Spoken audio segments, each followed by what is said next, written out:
전염병을 보냈으나 너희가 돌아오지 않았다.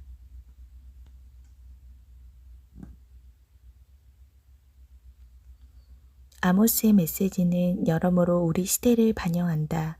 아모스는 남왕국 출신으로 북왕국에서 가서 백성이 매우 싫어하는 메시지를 선포하고도 살아남았다. 아모스의 이름처럼 여호와께서 보호하셨기 때문일 것이다. 아모스는 구약의 16명의 선지자 중 유일하게 소명받기 전 직업을 소개했다. 그는 자신을 드고아의 목자와 뽕나무를 재배하는 자로 소개한다. 드고아는 예루살렘에서 남동쪽으로 15km 떨어진 산악지대로 사해를 내려다보는 곳에 위치해 있다.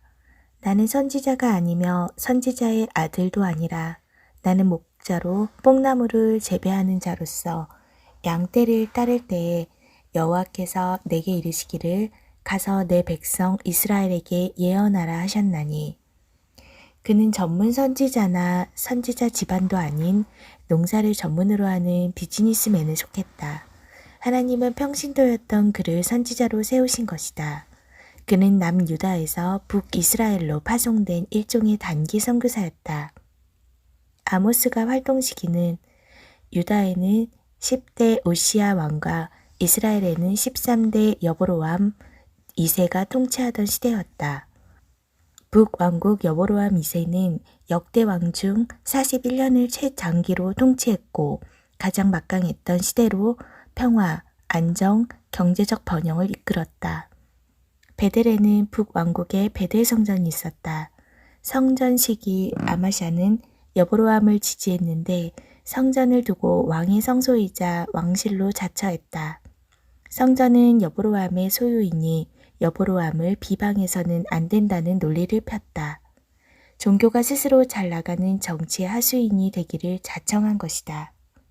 이처럼 성전의 주인이 바뀌는 일은 고대 이스라엘에서만 있었던 것이 아니라 현대교회에서도 하나님에게 담임 목사로 주인이 바뀌는 일이 비일비재해 일어난다. 목회자가 자신의 분수도 모르고 교회의 주인이신 예수님의 자리에 올라간다. 그들은 목자보다 기업의 CEO처럼 행세한다. 이런 시대에 남왕국 출신 아모스가 북왕국의 심판으로 멸망할 것이라고 선포했으니 파장이 컸을 것이다. 실제 북왕국은 약 33년 후에 아시리아에 멸망했다.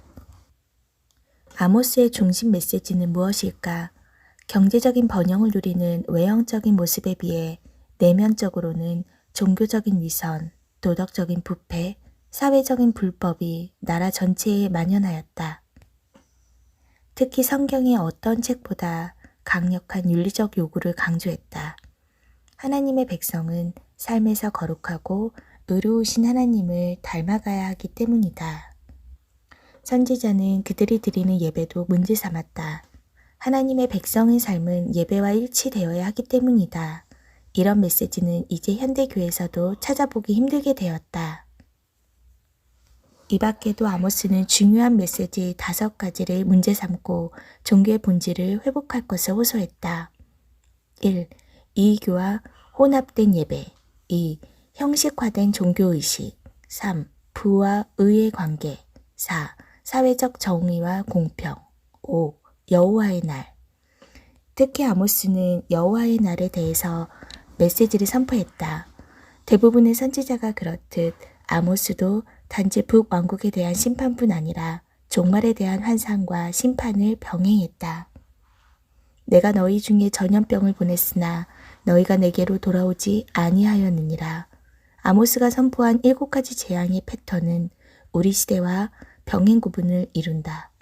내가 7가지 재앙을 보냈으나 너희가 돌이키지 않았다. 기근, 가뭄, 곡식 마른병, 깐부기, 팥죽이, 전염병, 파괴. 하나님께서 지금 우리에게 7가지 재앙을 보내셨으나 교회는 하나님께 그 마음을 돌이키지 않았다. 1. 내가 전염병을 보냈으나 너희가 내게로 돌아오지 아니하였느니라. 2. 내가 산불을 보냈으나 너희가 내게로 돌아오지 아니하였느니라. 3. 내가 홍수와 태풍을 보냈으나 너희가 내게로 돌아오지 아니하였느니라. 4. 내가 지진을 보냈으나 너희가 내게로 돌아오지 아니하였느니라. 5. 내가 기근을 보냈으나 너희가 내게로 돌아오지 아니하였느니라. 6. 내가 모욕을 보냈으나 너희가 내게로 돌아오지 아니하였느니라. 7. 내가 종들을 보냈으나 너희가 내게로 돌아오지 아니하였느니라.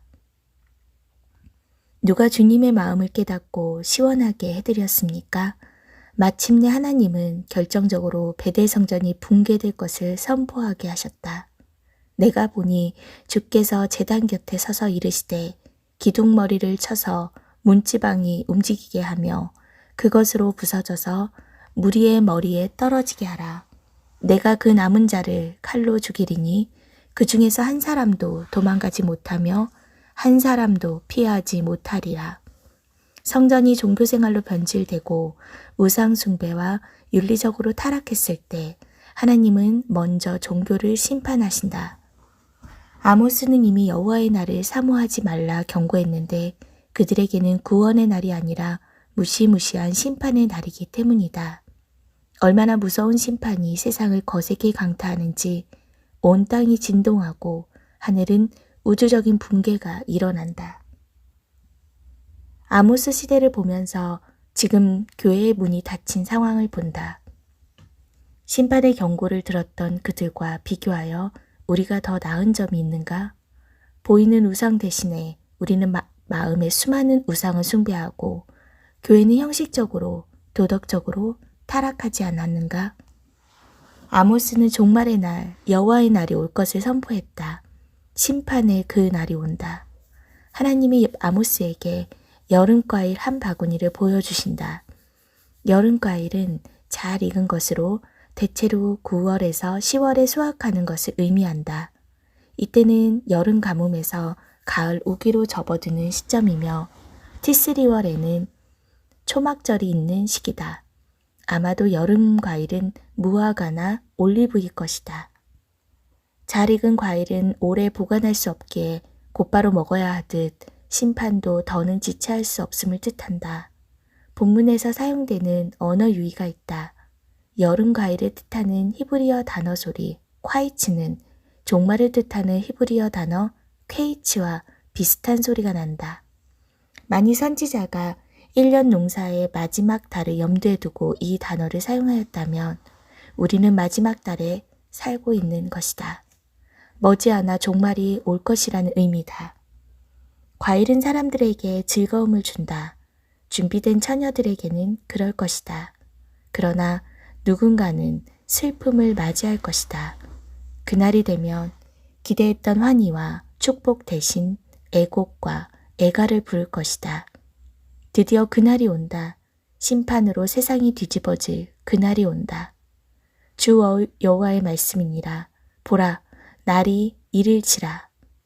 너희 절기를 애통으로 너희 모든 노래를 애곡으로 변하게 할 것이다.